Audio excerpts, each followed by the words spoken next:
It's two dudes with attitudes, a wrestling podcast with Ryan enjoys wrestling and MWO. And this is our special edition, John Cena top 5 best moments in honor of his last match on Saturday night's main event against Gunther. We are doing a special tribute to him because how can we not? John Cena, whether we hated him, loved him, I always messed around. I always said he was one of my most overrated wrestlers of all time. But in truth, you got to respect the icons. He's an icon. And I think there's going to be a lot of 25 to 45-year-old men, maybe even older, crying after 8 o'clock at night tomorrow or 11 o'clock Eastern after John Cena's last match. Yeah, I'm going to be one of them. I'm not going to lie. I'm the same way. I've never been a huge John Cena fan. He never really connected with me personally, but the guy gave 22 years of his life to WWE, and you can say whatever you want about his wrestling style, his promo ability, whatever.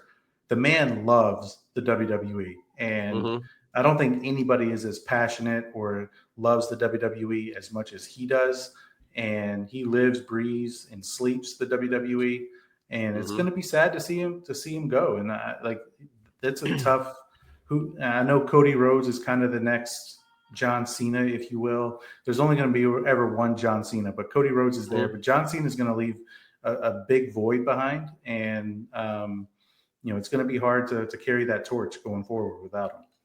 Yeah, and we were saying before we started is that this just feels different because when some of the greats retired, whether it be Ric Flair or Shawn Michaels, Stone Cold and them haven't really retired yet, but we can throw them in. Hulk Hogan, who never really, these guys didn't have like Shawn and Flair had a last match, wink, wink, even though they both wrestled afterwards, but it wasn't a whole year-long event. It was like a month or so before, this is going to be my last match career. So you didn't have the same impact. This just feels different. And I know we just did it with Bryan Danielson and AEW. I know we just did it with Sting. It's just, even though I love Bryan Danielson, I love Sting, neither of them are top 5 icons of pro wrestling of all time. You know what I mean? They just aren't. It is what it is. John Cena doing this whole tour feels like Jordan leaving the NBA. You know what I mean? That's what it really, Tom Brady leaving the NFL. That's what this feels like. It really, really does. So it's a cool, magical moment. I'm glad we can give our top 5 moments. I'm kind of surprised about my top 5 moments. It was a hard list to make. It was. I remember some, and then I try to look to see if I can find some that maybe I thought might sneak into my memory, but I stuck to 5, and I know you got 5. We have not talked about our 5, so we might have the same exact 5. We might have a complete different. We might have different number ones. I'm kind of curious on how these lists are going to go, but I'm ready, Ryan. Yeah, let's do it, man. Let's get that music going, and then we'll get to it. Hit it. Two dudes with attitudes, let's go. It's the two dudes and our attitudes, ruthless, aggressively speaking, so let's do this. We're Ryan and Denton, they here to get your attention. A 5-star broadcast, yeah. Start to the ending, whether it's the E or it's all Lee. The two dudes with the attitudes that bring the heat. Get the point, yeah, it's on, time to lock in. Listen to the podcast where they get it poppin'.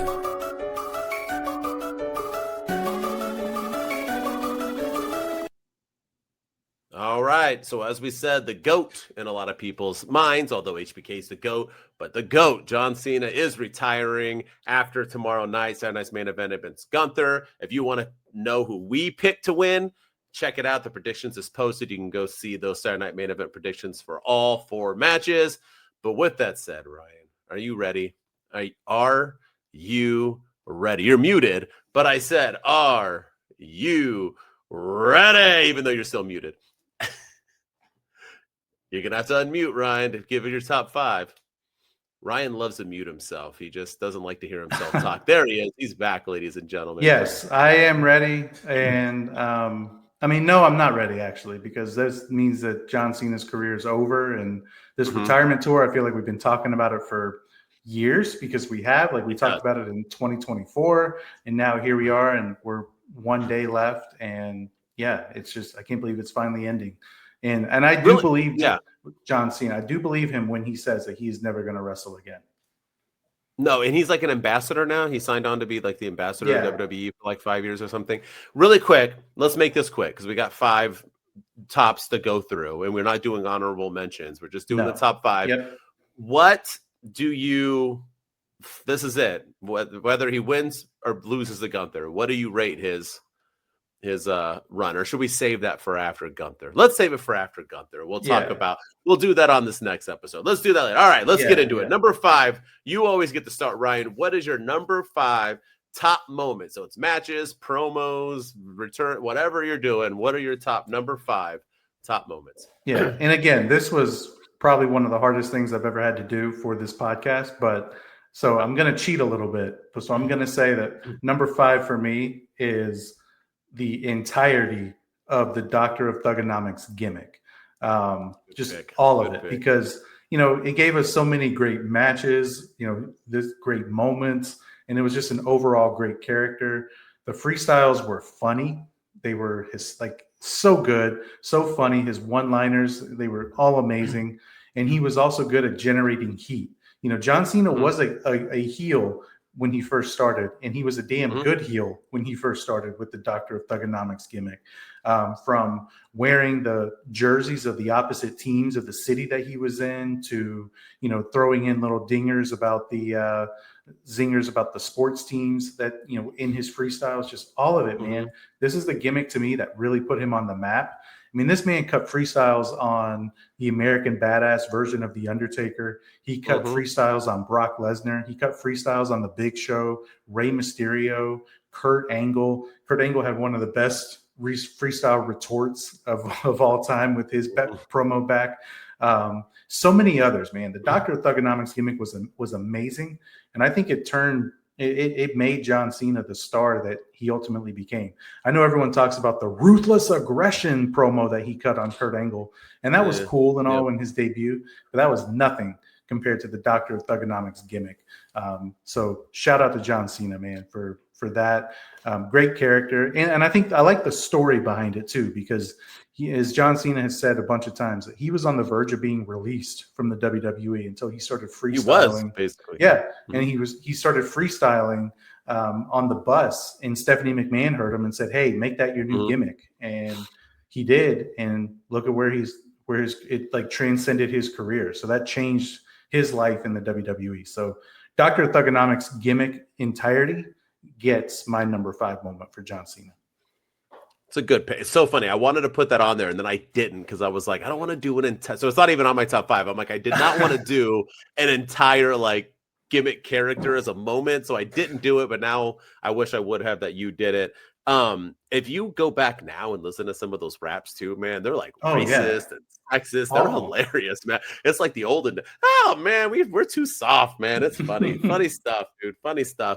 All right, that was good. My number 5. You ready? Is the thing you dogged. I had to do it. Number 5 has to be the debut versus Kurt Angle. It just has to happen. I'm not talking about the promo, but just the magic of it. The fact that he debuted against Kurt freaking Angle. Some people consider their top 5 all-time pure wrestlers. It was a phenomenal match. He looked good doing it.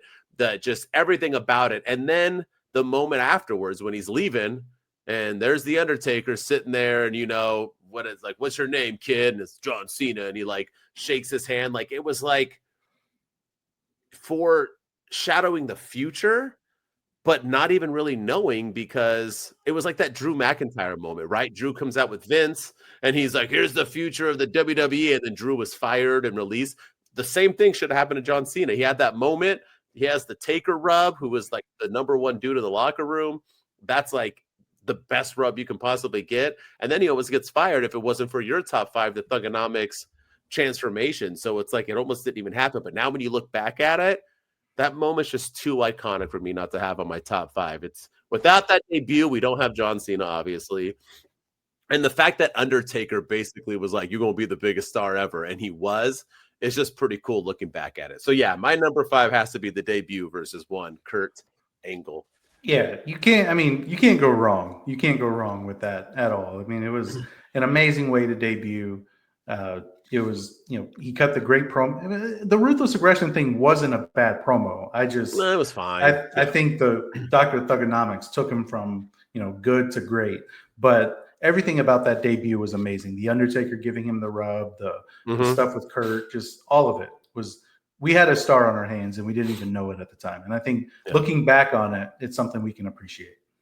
It's funny. The Thugonomics John Cena is the only John Cena I ever liked. You know me. I only like Same heels, here. right? And so it's the only one. I don't have any of those moments in my top 5 from his Thugonomic days. But go ahead. What's your number 4, Ryan? So my number 4 is a match. And it's one of my favorite matches of John Cena's entire some good career. Ones. So number 4 is John Cena versus CM Punk, but not the match you're thinking of at Money in the Bank. It's John Cena versus CM Punk on a Monday Night Raw on February 25th, 2013. This was the match where the winner had to face The Rock at WrestleMania 29 for the WWE Championship. CM Punk had just lost to him in the Rumble and at Elimination Chamber. And John Cena had to face CM Punk to get a title shot. And I think this match, like if you go back and watch it, this match was incredible from start to finish. I think it might be one of John Cena's best matches that he's ever had. He was doing things that he normally doesn't do. He was going to the top rope. He was doing like, flips in the ring. He was doing stuff that you never see John Cena do. And the thing that I liked about this match is not only was it a great match, and yes, John Cena got the win, and we all know what happened at WrestleMania 29 when he wrestled The Rock for twice in a lifetime and back-to-back years. But I think this match kind of changed the narrative on John Cena a little bit, because for a long time he was known as 5 Moves of Doom. He was known as Let's Go Cena. Cena sucks. The chance of you can't wrestle. And I think he changed that narrative. I remember getting online the next morning and everyone was saying, like, where the hell has this version of John Cena been his entire career? That match was incredible. And you give a lot of credit to that with CM Punk. Every time him and Punk were in the ring together, it was magical. But this match to me, I think he shed that narrative that he couldn't wrestle. And I think from this moment onward, people started respecting John Cena's ability in the ring. So this was one of my favorite matches of John Cena's career. And obviously it led to him overcoming The Rock at WrestleMania 29 as well. I love it. We're 2 for 2. I didn't have that one on my list either, but I do like that match. And it's so funny because my top 5, I honestly don't care about the match. I went for the moments. These are my favorite top 5 moments. Not the top 5 moments I think are the best, our favorite, right? And so I was like, I don't want, because I didn't even put him and Sean had some of his best matches as well. And he had some hell of a bangers against Bryan Danielson. And I'm telling you now, I don't have Sean or Bryan. I don't have Sean or Bryan on any of this. But yeah, but I do love, that's a very good pick at number 4. All right, my number 4 is going to be the first promo, I guess. Just pure promo. My number 4 is the promo with The Rock on Raw leading up to WrestleMania 28, where John Cena basically became a legend. It's before he did it to Roman Reigns, when he told Roman Reigns to finish what you're saying. You got it, dude? You want me to give you some? Before he was humiliated, this was like his first ever humiliating moment. And The Rock went at him, and John Cena talked about how he lives off of hustle, loyalty, and respect. But there's another thing he doesn't do, and that's write his scripts on his wrist. It was The Rock, you can tell, was legit pissed off. It threw him off. The Rock was having written it. Brian Gewirtz was writing everything for him at that time. It was, and the best part about it was that going back, John Cena talks about that moment. He says that was not scripted. One of the boys, which I don't think he ever named, told him, hey, John, check out The Rock's wrist. He has his script written on it. And I guess that's like a big no-no in professional wrestling. And so someone gave him that MO. And to this day, Cena's had some phenomenal promos. Some of best ever. This is by far my favorite John Cena promo of all time, because The Rock was that dude, right? When it came to promos, it was The Rock and nobody else. The Rock almost didn't survive this. The Rock had to do a lot to get back after this. This almost like ruined the dude, really, with the fans. And remember, this was when Cena was getting big time booed. They didn't want Cena. The Cena sucks were louder than ever. They flipped the switch after that line. He got cheered the F leading all the way up to their match at WrestleMania 28. So this is my number 4 moment, because I still go back sometimes and just check it out. It's just that funny. And if you haven't seen it, go see it. But I'm assuming you have. Yeah. Oh, yeah. Yeah. And, I'm going to be honest with you. That was my number 3. So it kind of leads into. Oh, so you're going right. All right. Yeah. So talk about it. What's your number 3? Go ahead. It was technically like the entire feud, the year-long plus feud with The Rock in 2011, 2012, with The Rock coming back at WrestleMania 27 and ripping John Cena, saying he looked like, a big fat bowl of Fruity Pebbles. Pebbles. It led to John Cena bringing back the Dr. Thugonomics gimmick for a little bit. He ripped The Rock for the promo notes on his wrist. He talked about The Rock showing up via satellite. But like you were saying, I think this is when people really started respecting and appreciating John Cena's mic skills. I think, there's all these moments of like, man, like looking back on it, like we were pretty hard on John Cena and I think this is one of those times where we appreciate just how good he is on the microphone. I think people expected The Rock to just kind of dominate John Cena on the microphone as he had done for much of the Attitude Era. To be honest, I had stopped watching wrestling for a little bit during this time, and this feud pulled me back in. And I love The Rock. He's my all-time favorite wrestler. But I think John Cena got the best of him on the microphone during this whole build-up to WrestleMania. I think it showed. I think he gained a lot of fans' appreciation and respect. The stuff with the promo notes on his wrist, just like you said, The Rock was legitimately pissed. Yeah, he looked like he went off script, and he was like, "I'm a guy that's going to rip your throat out." And it kind of The Rock started flubbing his words a lot. It was just like only John Cena could do that to The Rock, the man, like one of the greatest promo artists of all time on the microphone, one of the greatest trash talkers of all time. And John Cena kind of stood toe to toe with him. I mean, it was an incredible build to WrestleMania, and it was some incredible moments. And John Cena got the better of The Rock, and it pains me to say that as a diehard Rock fan. Oh, for sure. And it's so funny because, well, my next two, my number 3 and my number 2, are both matches, and they're both matches that John Cena loses. And it's so funny because John Cena was known forever for burying people, whether it be in matches like Wade Barrett in the Nexus, or on promo skills like, Austin Theory, and other, where he just brings up too many personal situations and it would bury people. But when you really go back and look at John Cena's career, he really did help elevate a lot of people. But the moment with The Rock was awesome because this was the start of him becoming that promo guy. And even though he got personal with The Rock, it worked because it was The Rock, right? It's not like The Rock's trying to establish himself. And even if I was going to have an honorable mention, it was going to be what he's done with Dominic Mysterio. I mean, the fact that he wrestled Dominic Mysterio his last 3 out of 4 matches is pretty damn incredible to give Dominic that rub too. But no, this was an awesome moment. Like we said, this led to tons of good promos, like especially the one that he also got on Roman Reigns when before Roman got good on the mic. That was another fun moment. But so my number 4, your number 3. So that's our first match. All right, my number 3. You ready? Yes, sir. I was gonna put this higher, but I put it right in the middle. I'm kind of iffy about it.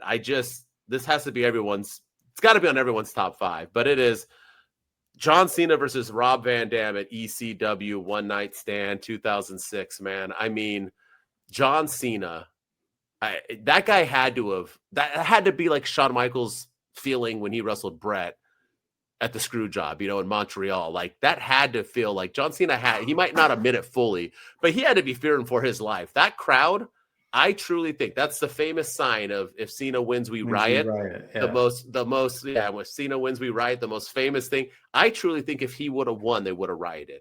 And it was just a huge moment because RVD was the ECW champion at the time. He was the world heavyweight champion. They just bought out ECW. They're doing this whole thing. They're having all these old vets. It was probably one of the greatest pay-per-views of all time. If you're going to name top 5, actually, Timothy Chalamet just said it was his favorite pay-per-view of all time, which I didn't even know he liked pro wrestling, but it's such a good card. But everything epic, from the sign to John Cena throwing in his shirt. How many times? I didn't even look at it. It was like 4 or something like that. Yeah. He kept throwing it back, and then he threw it in, and they threw it back, and he threw it in, and they threw it back. And just the match was super good. It was an entertaining match, but just the history of it and the fact that Cena jobbed to Rob. Remember, Rob Van Dam beat John Cena. He was a double champion, and then the dude blew it by getting pulled over with a marijuana DUI, and it ruined all the momentum. But just the fact that Cena was willing to do that and everything about it, it's got to be in the top 5. So yeah, my top 3, number 3, Rob Van Dam, John Cena, One Night Stand. It's forever in infamy. Unfortunately, that one's not in my top You don't have 10. it on yours after was I my- just said you have to? Yeah, That's it was. so funny. It was actually, if we were going to do honorable mentions, it was up there just because Mhm. he did lose the match ultimately. So I was trying to I have focus two on, where he loses. So yeah, yeah. I was trying to focus more on like moments and positive things. But yeah, that's an incredible moment, and the way that he handled that, man, like Yeah. I don't know, like he handled that with the best that he could, and you could tell he like wanted to embrace the heel side, but Vince would have killed him if he had. And it almost makes me wonder, like, was he like? I've always wondered this, and I don't think he'll ever admit it, but was he scripted to win that match, and did he change it on the fly to He might have, yeah. make because he is you can say what you want. I do think he genuinely cares about the people, Yes. and I think he genuinely cares about the fans, and I think he probably knows a good business opportunity when he sees it. Like, hey, you see how hostile they are. I gotta lose. So maybe he like told the ref. I don't know. I've always wondered that. Like I always wonder, like, was he scripted to lose or did he change it on the fly and ask for forgiveness from Vince? Because if anyone can do it, it's John Cena. Oh yeah, Vince wasn't doing anything. All right, let's have it. Number 2. Oh, well, my number 3. No, you already did your number 3. Oh, right. Sorry. Oh. Yeah, my number 2 Yeah. is Edge's Money in the Bank cash in on John Cena. And I know that's, I know I just said I wanted to focus more on You his did. wins, but Yeah. and I know this was technically a loss, but this was still a great moment. And again, it really shaped the future of the WWE. The Money in the Bank concept was relatively new at the time. Nobody was really sure how it was going to work. And then Edge came in and cashed in on a fatigued and tired and bloody John Cena after Elimination Chamber. And I think that moment really helped, set the course and pave the way for the future of the WWE and the Money in the Bank briefcase. And I think if Cena wasn't the champion at the time, I don't think it would have had the same impact that it did. I don't, if Edge had cashed in on, I don't know, the Intercontinental Championship at the time, we may not even have Money in the Bank today.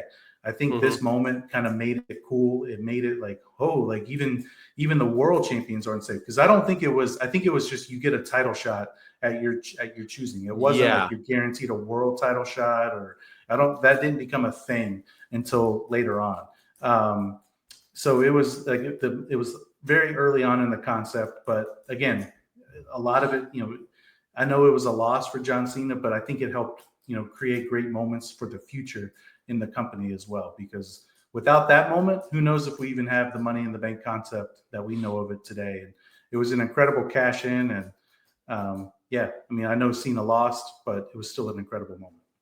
Yeah, that's a good pick. And without that moment, there is no Edge, because he became the Rated R superstar, and the rest is history. Like, he wouldn't be who he is today without that. And even if he would have cashed in like on Batista at that time, if Batista was champion, it wouldn't have had the same. Yeah, needed to be Cena. So that's a good pick. Good pick. All right, my number 2, another match he loses. John Cena versus CM Punk, but at Money in the Bank 2011. The whole build-up and the match, the fact that they were both champions, the fact that CM Punk was going to leave and take the belt hostage and go back to ROH of all places. He was going to run away back to the Indies. He was done with WWE, and it felt real. This is one of the few times where you really thought like, oh shit, like Punk probably doesn't have a contract. Are they going to sign him? Are they going to let him win and hope? Is this like Brett and Shawn all over again? It really felt like that. It really felt real. And I think going in, I think most people thought like, no, John's going to win. They got us tripping, right? John's going to win this match. And the match was amazing. They brought the house down. It was so back and forth and this and that. And I know you like that one where John beat Punk, and that was like John's moment. But this was another moment of John Cena giving somebody like with Edge their moment, like RVD, their moment. Because honestly, without Money in the Bank 2011, we don't have CM Punk today. No one gives two. This is the moment that CM Punk became CM Punk. This is it right here. And Punk beat John, and the rest is history, man. And we just never, this led to the pipe, everything with CM is this moment. And it's just historic. And I know John lost. And like I said, I think having him have losses in his top 5 moments shows the impact he had on pro wrestling as being what people consider the GOAT. So yeah, my number 2, losing to Punk at Money in the Bank 2011. That moment, man, I still remember it to today. So Yeah, no, that's an incredible moment. And, again, I know I said I wanted to focus on his wins, but this is my number one moment of John Cena's career. So, This is this CM oh, Punk and I wanted it at my number one. That's yeah, so funny. it's my number That's one. so funny. Just I know that CM Punk won the match and ultimately won the war. But again, it's like you were saying, like with Edge and everyone else. If Cena wasn't involved in this, I don't think we have the CM Punk that we all know and love today. The one that Braun Breaker wants to come back after his promo on Raw. He wants that version of CM Punk back. I don't think we have the voice. This is when Punk became the voice of the voiceless. The pipe bomb promo was cut on John Cena because John Cena was getting the opportunities that CM Punk felt that he deserved. The main event match against The Rock at WrestleMania.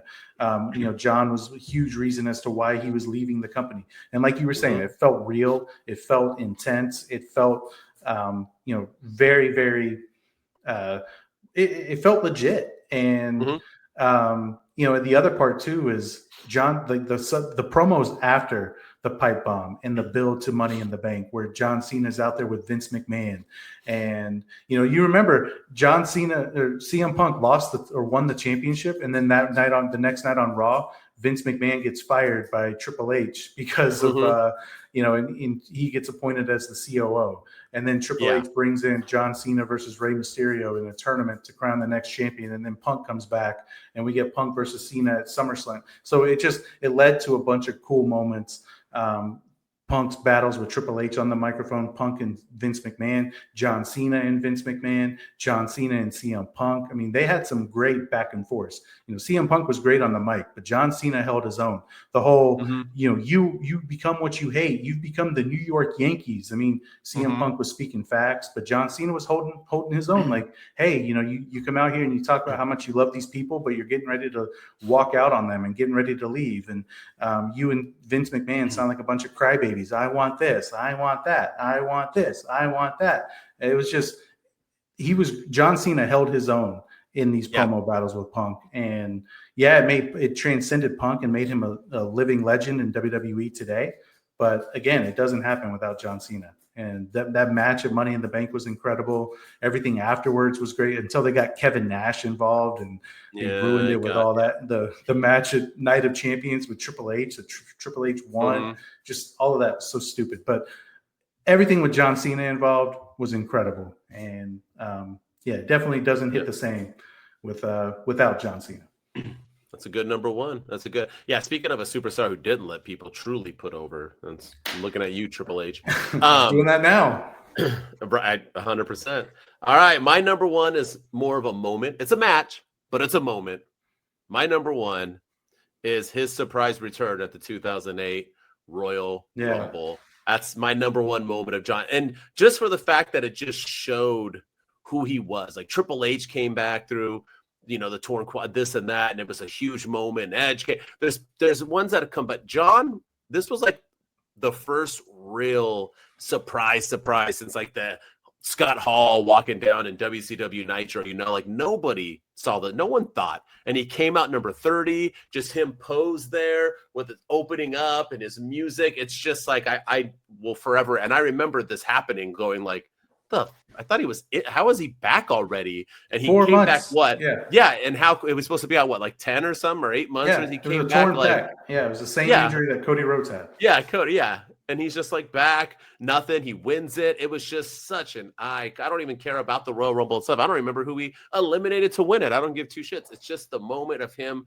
coming back is what stands like the test of time, and it's forever one of my. It's my favorite Royal Rumble return, and it's also just my favorite moment. So yeah, John Cena, congrats. My number one, the surprise return at the Royal Rumble 2008.